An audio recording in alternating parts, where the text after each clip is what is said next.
오늘은 견고한 교회가 되려면이라는 말씀의 제목을 가지고 함께 은혜를 나누고자 합니다. 교회 역사가 길지만요, 그 긴 역사 시간 동안 수많은 교회들이 세워지고 사라지고 또 다시 세워지기를 반복하였습니다. 우리가 여태까지 살펴왔던 요한계시록의 7교회들 역시 왕성한 활동도 하였고 부흥도 누렸고 여러 일들을 경험하였지만 현재에는 교회들이 다 폐허가 됐고 유적으로밖에 남아있지 않습니다. 또 실제로 역사 속에서 유명했던 수많은 교회들이 현재까지 존재하는 교회가 많지는 않습니다. 관광지를 가서 보시면 아시겠지만 거의 대부분이 관광지로 바뀌었거나 교회의 기능을 이루지 못하는 경우들이 있습니다. 이와 같이 앞으로도 교회들은 세워지고 또 사라지기를 반복하게 될 것입니다. 하지만 하나님께서는 한 개의 교회를 세우시고 하나님의 나라를 세우실 때 그 교회가 수명이 짧기를 바라지 않으셨을 것입니다. 교회가 세워진다는 것은 그 교회를 통해서 하나님의 구원과 하나님의 사역이 넓어지기를 원하실 것입니다. 우리 온세한교회도 벌써 몇 년의 시간들을 보냈는데요. 앞으로를 생각하실 때 어떤 성도님들은 우리 교회가 얼마큼 더 오래 갈 수 있을까를 고민하시는 분도 계실 것이고요. 또 어떤 분들은 이 교회가 잘 되지 않을까를 생각하는 분도 있을 것입니다. 그러나 이것에 대한 정답은 우리 스스로가 갖고 있지 않고 말씀을 통하여 그 대답을 찾을 수 있어야 합니다. 그래서 요한일서 말씀을 통해 견고한 교회, 하나님께서 원하시고 영원토록 지키시는 교회에 대해서 한번 생각해보고 은혜를 나누고자 합니다. 우리가 위기와 환난의 순간에 좋은 교회를 이루고 싶다는 마음들을 하게 되는데, 사실 최근에 뉴스를 통해서 들었던 소식은 이제 한국도 그렇고 캐나다도 그렇고 세계 많은 나라들이 그런 것 같아요. 교회들이 코로나의 위기를 견디지 못하고 수많은 교회들이 문을 닫았다는 뉴스를 들었습니다. 규모가 좀 있고 재정도 있고 사람들이 좀 많은 교회는 그래도 버틸 수 있는데, 대체로 좀 작은 교회들 있죠. 아주 소수회가 모이는 교회들은 감당하지 못하는 것이죠. 왜냐하면 월세도 내야 되고 여러 가지 지출할 비용들이 있는데 아무런 활동이 있지 않기 때문에 교회들이 문을 닫는 것들도 많이 보게 됩니다. 그럴 때 우리가 생각하는 것은 이 교회가 사람이 없어서 망하는 건 아닐까? 또 이 교회가 뭔가 돈이 없기 때문에 무너지는 건 아닐까? 이런 생각들을 좀 많이 하게 됩니다. 그래서 사람들이 생각하는 것은 먼저 생각할 때 교회가 좀 안정감 있고 뭔가 좀 튼튼하려면 좀 많은 사람들이 모여들고 많은 재정들이 모여들고 이런 인프라 같은 게 좋아야 된다고 생각합니다. 그런데 우리가 성경을 쭉 읽다 보면 하나님이 한 번도 언급하지 않았어요. 사람이 없어서 교회가 무너지고 재정이 없어서 교회가 무너지고 무엇이 없어서 무너진다는 말을 성경은 얘기하지 않습니다. 그래서 우리는 성경에서 교회가 어떻게 하면 더 튼튼하고 건강한지를 계속적으로 찾아봐야 한다고 생각합니다. 그렇지 않게 되면 우리도 세상 사람들의 논리처럼 교회 공동체를 이해하기 때문입니다. 세상 사람들은 공동체를 이해할 때 한 가지를 생각해요. 그건 뭐냐면 재정적 규모와 어떤 일들을 하는지를 많이 본다는 것이죠. 그래서 많은 회사들이 문을 닫고 또 회사들이 창업하면서 튼튼하게 가는 이유들은 거기에 있습니다. 그래서 향후 10년, 20년을 기준할 때 어떠한 산업들이 인기를 끌 것이고 어떠한 산업이 회사들이 또 시대를 이끌어 갈 것인가 얘기할 때 4차 산업이다 이런 얘기도 굉장히 많이 나오죠. 과거랑 지금이랑 이제 경제적인 부분도 많이 달라졌기 때문에 회사도 다릅니다.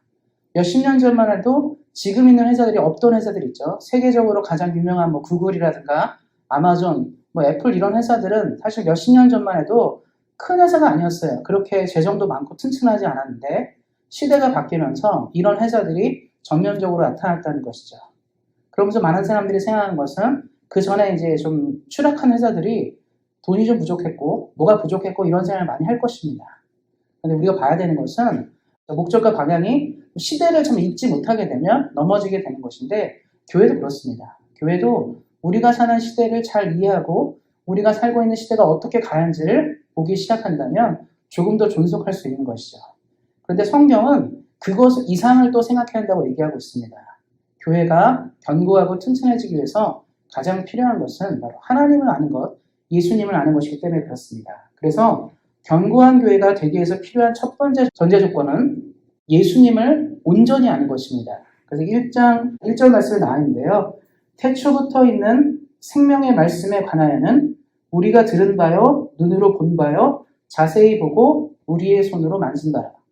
이 당시 사람들이, 그러니까 이 말씀이 기록될 당시 사람들은 예수님을 안다에 대해서 이렇게 표현하고 있어요. 듣고 보고 만졌다라는 표현을 사용하고 있습니다. 실제로 이제 이 요한일서를 기록한 사도 요한과 그의 친구들이죠. 예수님의 제자들은 예수님의 실존을 눈으로 보았고요. 예수님의 음성을 귀로 들었습니다. 그리고 심지어 도마 같은 사람은 자신의 손가락을 예수님의 창자국이나 못자국에 집어넣을 정도로 직접 만져봤다는 것이죠. 그래서 이 사람들은 예수님에 대해서 어떤 지식을 알고 있는 것이 아니라 예수님의 실체와 존재를 정확하게 만났다는 것입니다. 지금 전 세계에 많은 대륙들이 있죠. 5대양 6대주 얘기하는데 사실은 제7의 대륙 남극을 얘기합니다. 남극이 대륙이에요. 빙하로 좀 쌓여있지만 사실은 땅이죠. 그런데 우리가 남극에 대해서 정보를 듣습니다. 내셔널 지오그래픽이라든가 디스커버리 채널 이런 데서 설명을 해주죠. 과학자들이나 연구하는 사람들이 그곳을 탐사하면서 남극에는 어떤 식물들이 존재하고 남극에는 어떤 생명체가 존재하고 어떤 활동이 있고 기온은 어떻고 날씨는 어떤지를 연구해서 보고하고 발표합니다. 그래서 그런 다큐멘터리를 보다 보면 우리가 남극에 가본 것처럼 어느 정도 이해를 하게 돼요. 문제는 뭐냐면 우리가 거기에 서보지 않았기 때문에 우리가 실제로 피부로 느끼지 못한다는 겁니다. 우리가 막 영하 50도다, 영하 60도다 이러면 우리 개념 속으로는 이해할 수 있어요. 우리 캐나다도 추우니까요. 캐나다도 어쩔 때는 뭐 영하 20, 30도 되잖아요. 그러니까 이거보다 좀 더 춥겠구나. 뭐 어떻게 입으면 버틸 수 있겠지? 이런 생각을 하지만 우리가 직접 남극의 추위를 경험해보지 않으면 우리 남극에 대해서 잘 이해하지 못합니다. 우리 남극에 가서 펭귄도 직접 보고 남극에 있는 생명체를 만날 때 남극을 체험하는 것이죠. 그래서 갔다 온 사람들은 나는 남극을 안다라고 말할 수 있지만 우리가 방송이라든가 뭐 다큐멘터리를 통해서 남극을 접한 분들은 남극을 아는 것이 아니라 남극에 대해서 들은 것입니다. 그렇기 때문에 남극에 대해 들은 지식은 남극을 완전히 이해하지 못하는 것이죠. 우리는 알고 있습니다. 남극이 어디에 위치해 있고 무엇이 있고 어떤지는 알지만 남극에 대해서 자세히 모르는 것이죠. 신앙이 그렇다는 거예요. 우리 예수님에 대한 얘기를 굉장히 많이 듣습니다. 성경을 통해서 우리 또 필사도 하셨는데 어떻습니까? 복음서를 필사하면서 예수님이 하신 말씀, 예수님과 함께 했던 사람들, 예수님 당시의 이야기들을 우리는 압니다. 우리 설교도 많이 들으셨잖아요. 교회 신앙생활을 20년, 30년, 40년 이렇게 하신 분들은 어쩌면 어떤 설교는요, 그 본문은 뭐 수백 번, 수천 번을 들었을 본문도 있을 것입니다. 실제로 보면 성경이 장수가 제한적이기 때문에 우리 목사님들이 뭐 설교를 다른 데서 가져오지 않는 이상 다 여기서 나오는 거잖아요. 그래서 성경 암송을 하지 않아도 뭐 요한복음 3장 16절 이것은 다 아는 것이죠. 많이 들었기 때문에 아는 것입니다. 내가 외우지 않아도 알게 되는 몇 개의 말씀들 있죠. 태초에 하나님이 천지를 창조하십니다. 이런 것들은 수도 없이 들었기 때문에 아는 것이죠.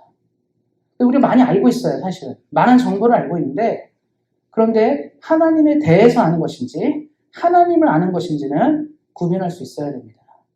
지금 사도 요한이 요즘을 사는 우리에게 도전하고 싶은 이야기는 그것이에요. 예수님에 대해서는 많이 들었을 텐데 우리 사랑하는 성도님들이 이 시대를 사는 수많은 기독교인들이 예수님에 대해서는 많이 들었을 텐데 그럼 예수님은 누구지? 어떤 분일까? 당신의 삶에, 우리의 삶에 예수님은 어떤 사람인지를 알 수 있어야 한다는 거예요. 우리는 알죠. 누구를 만나서 같이 식사하고요. 같이 여행하고 같이 뭔가를 하게 되면요. 우리 그 사람의 성격을 압니다. 또 우리 같이 온생학교회 하시면서 교회에서 여러 일들을 함께 하셨죠. 그러면서 아시죠? 이 장로님은 좀 이런 성격인 것 같고요. 이 권사님은 이런 성격인 것 같고 이 집사님들은 이런 성격인 것 같다. 같이 일하면서 알아요. 우리가 부딪혀봤기 때문에 같이 밥도 먹고 같이 뭐 놀러도 가고 여러 일들을 경험하기 때문에 압니다. 무엇을 좋아하는지 무엇을 싫어하는지 어떤 것이 중요한지를 그 사람에 대해서 이해하는 것이죠. 이것이 아는 것입니다. 예수님은 우리에게 무엇을 원하시는지 하나님 우리에게 무엇을 원하는지를 알 수 있어야 한다는 것이죠. 그래서 사도 요한이 처음에 시작한 게 뭐냐면 듣고 보고 만졌다라고 얘기합니다. 이것은 전 인격적으로 예수님을 아는 것을 말합니다. 예수님이 어떤 분이시지 물어볼 때 그냥 우리가 앵무새처럼 성경에 읽은 것처럼 예수님은 나를 위해 이 땅에 오셨고 나의 죄를 위하여 십자가에 달려 돌아가시고 부활하시고 영생하시고 우리에게 나중에 이 땅에 오셔서 세상을 심판하시고 우리를 영원한 천국으로 인도하는 분이십니다. 이런 대답을 말하는 게 아니에요.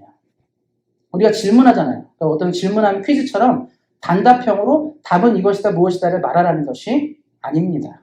그럼 예수님이 누구시냐 말할 때 나의 삶에, 우리의 삶에 예수님은 누구신지 알아야죠. 내가 고통스럽고 힘들 때, 내가 눈물을 흘릴 때 예수님은 어디 계셨는가? 예수님은 누구신가? 내가 고민하는 문제에 대해서, 내가 근심하는 일들에 대해서 예수님은 지금 어떻게 하셨고 어떻게 나와 함께 하신지를 말할 수 있어야 한다는 겁니다.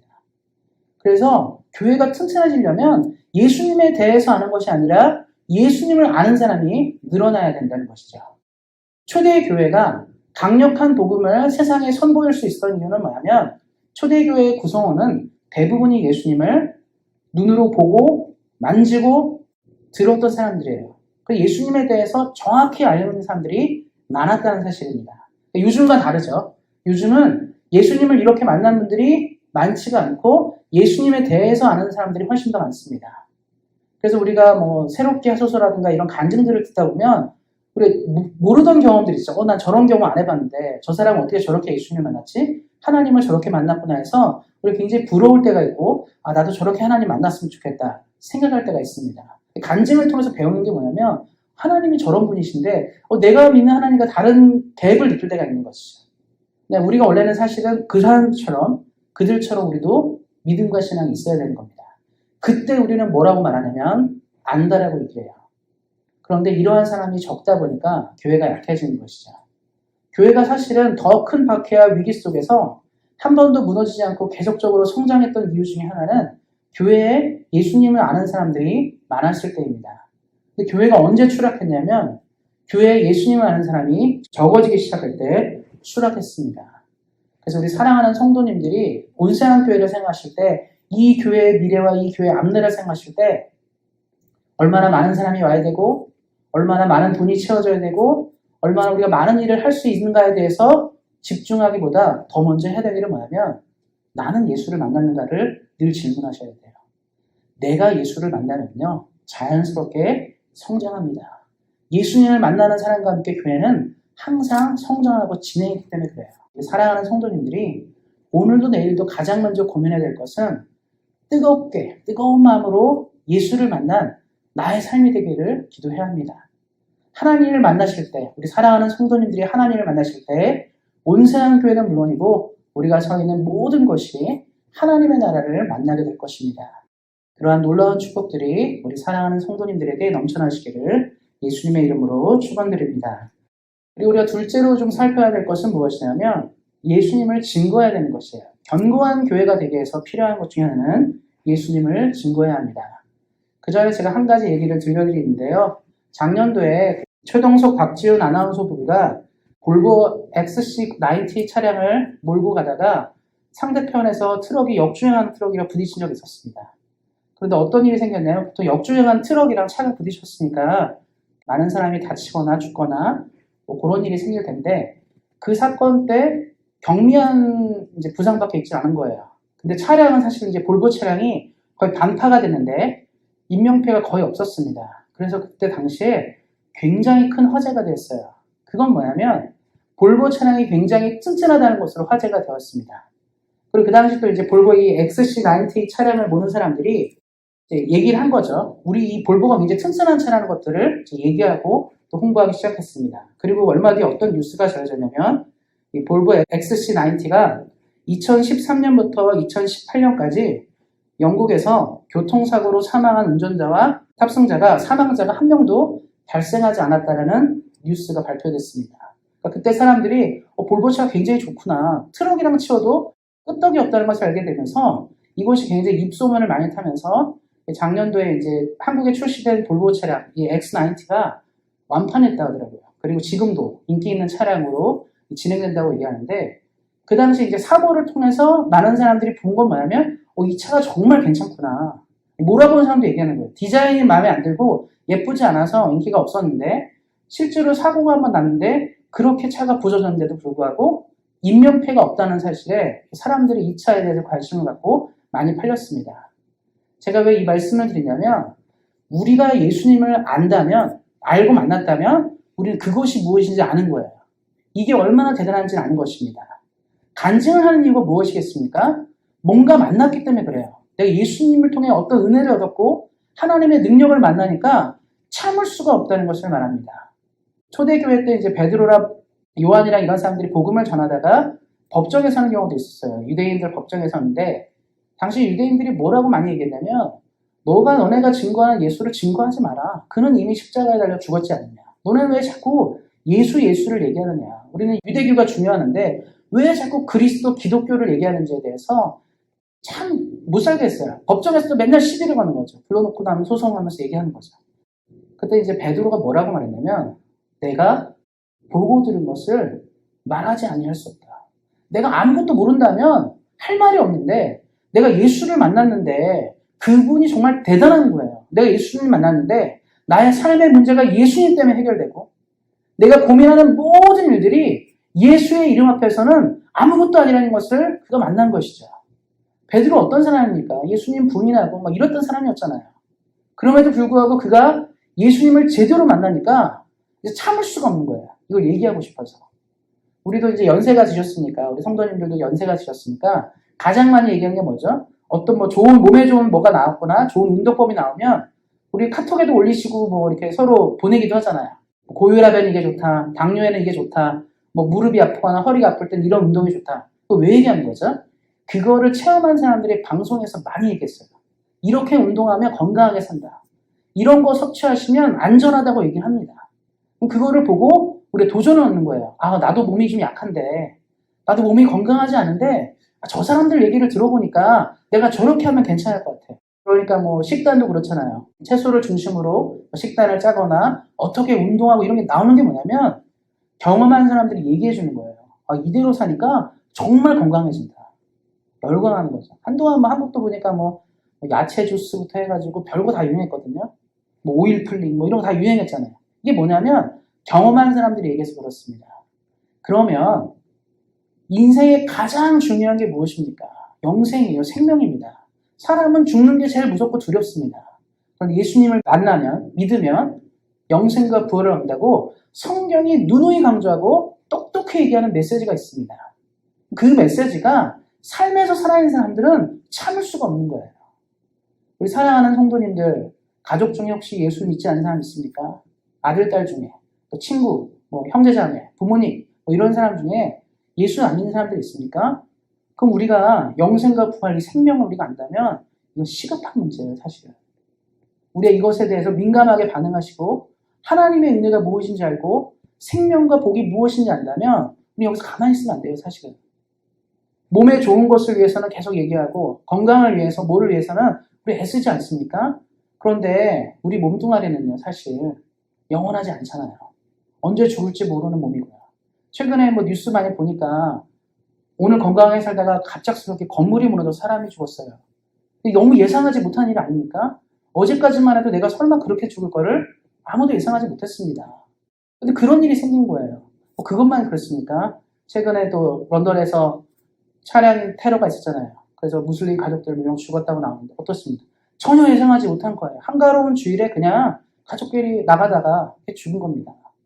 이런 세상 가운데 우리가 있죠. 또 어떻습니까? 코로나의 문제로 수많은 사람들이 생명을 잃었습니다.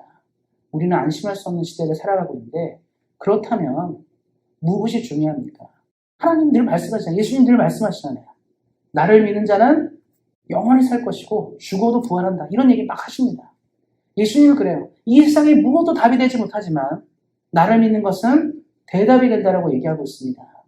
처음에 제자들도 안 믿었어요. 처음에 제자들도 거기까지 생각 못했습니다.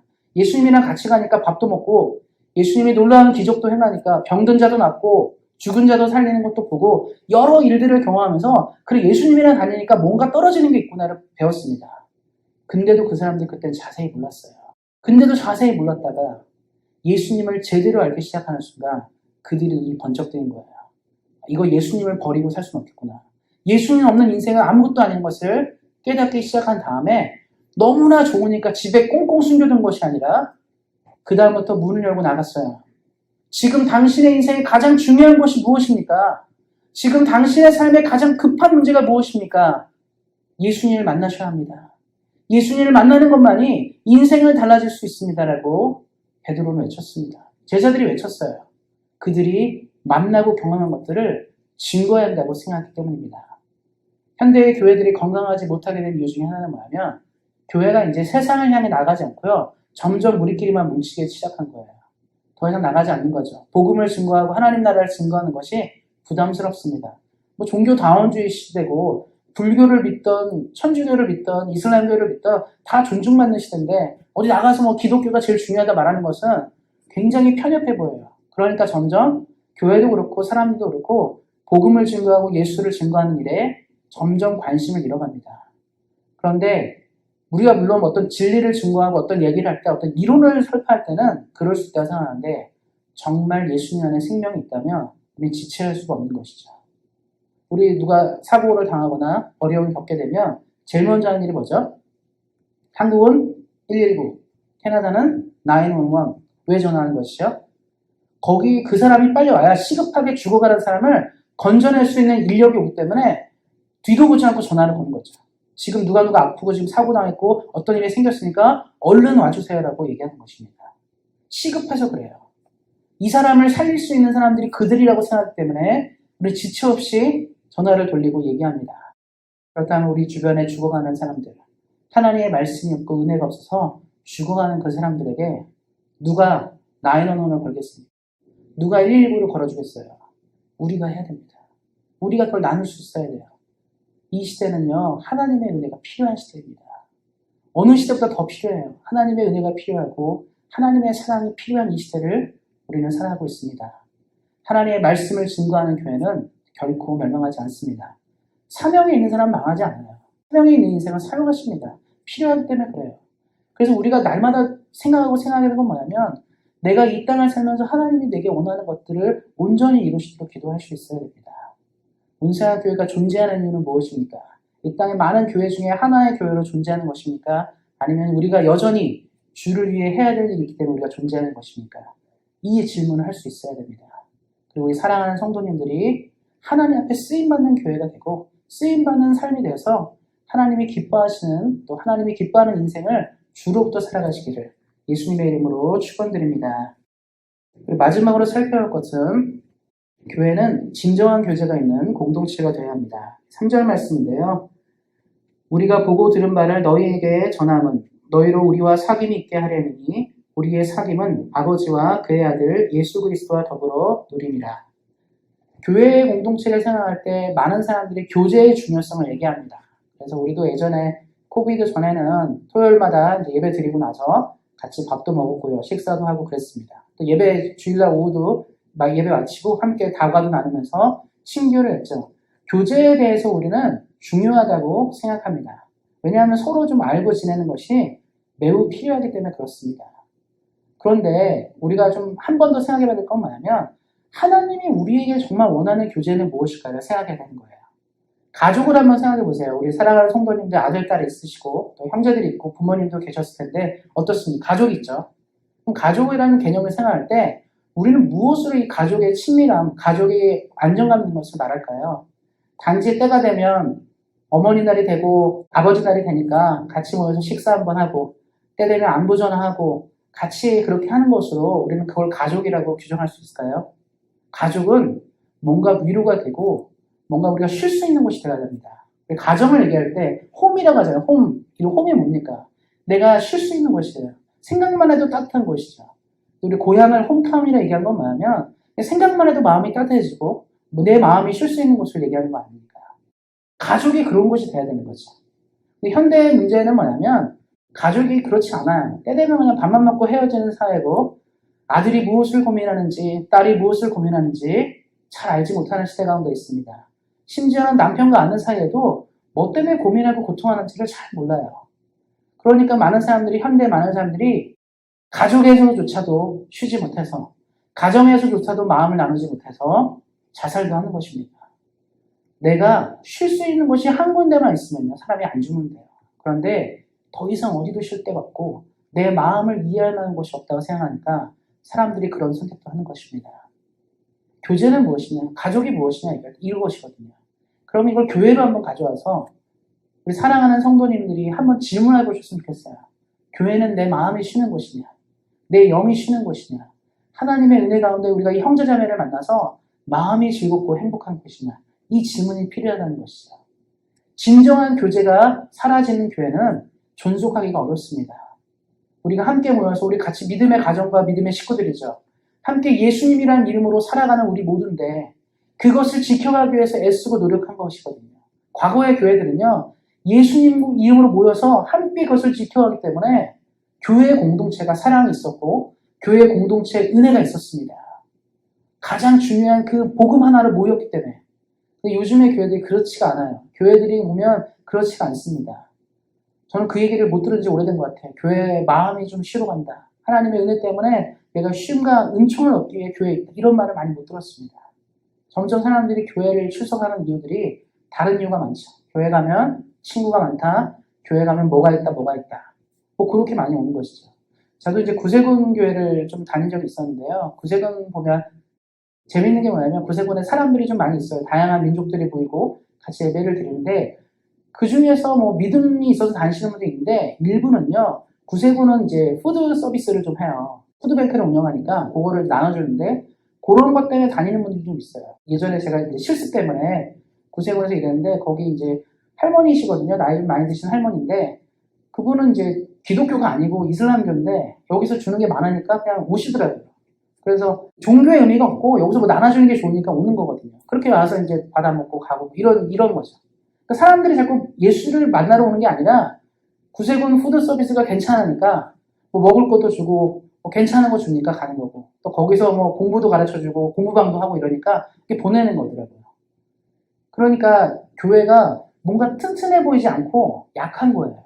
신앙으로 똘똘 뭉치고 은혜가 똘똘 뭉쳐서 뭔가 사랑과 은혜가 넘쳐야 되는데 그런 게 없어도 너무 없는 것이죠. 근데 이런 교회가 뭐 거기만 그러겠습니까? 이 땅에 많은 교회들이 그럴 거라 생각해요. 우리 사랑하는 성도님들은 그래서 온세한 교회를 생각하실 때 그런 교회를 만드셔야 돼요. 내 마음이 쉴 수 있는 거. 우리 성도님들, 사랑하는 성도님들, 자녀들이 멀리에서 사시는 경우도 많이 있고 한국에서 사시는 경우도 많이 있고 뭐 그렇지 않습니까? 대부분 지금 뭐 두 분이서 사시거나 또 자녀들은 다른 데 살거나 그렇잖아요. 그러면 우리가 그런 형제 자매가 돼줘야죠. 고민이 있을 때 내가 전화를 딱 들었을 때 내가 이 장로님한테 전화하면 이 권사님한테 전화하면 이 집사님한테 전화하면 내 마음이 쉴 수 있어. 이런 사람들이 우리가 돼야 합니다. 그러면 하나님이 이 교회 가운데 은혜를 많이 부어줄 거예요. 하나님이 이 교회 가운데 사랑과 능력을 부어줄 것입니다.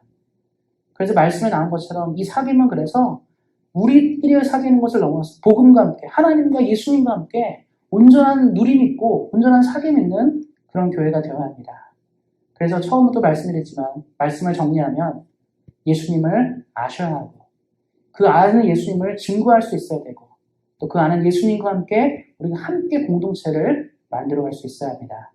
그럴 때 이 시대가 원하고 바라는 교회가 아니라 하나님이 바라고 원하는 교회를 세우고 만들 수 있습니다. 우리 온세한 교회가 하나님께 기억되고 하나님이 사용하고 하나님이 원하는 교회가 되어 이 시대 가운데 우리를 불러주신 이후에 정확한 대답을 주님께 올려드리는 주의 교회가 되기를 예수님의 이름으로 축원드립니다. 기도하겠습니다. 하나님 우리에게 은혜를 허락하시고 소망하신 하나님께 감사를 드립니다. 주의 사랑하는 온세한 교회가 하나님이 기억하는 견고한 교회가 되어 흔들리지 않는 믿음으로 시대를 움직이게 하시고 하나님의 사랑과 능력을 증거하여 하나님이 기뻐하는 교회로 우뚝 서게 하시기를 기도합니다. 우리 사랑하는 성도님들의 삶의 많은 문제와 고민들이 교회를 통해 해결되게 하시고 서로 사랑하고 이해하는 가운데 아름다운 주의 나라를 이루게 하시고 우리의 믿음의 확신을 통해 수많은 사람들을 건져내는 아름다운 교회가 되도록 함께 하시기를 기도합니다. 우리에게 가장 좋은 것들을 주신 하나님께 감사하며 우리 주 예수 그리스도의 이름으로 기도하였습니다. 아멘.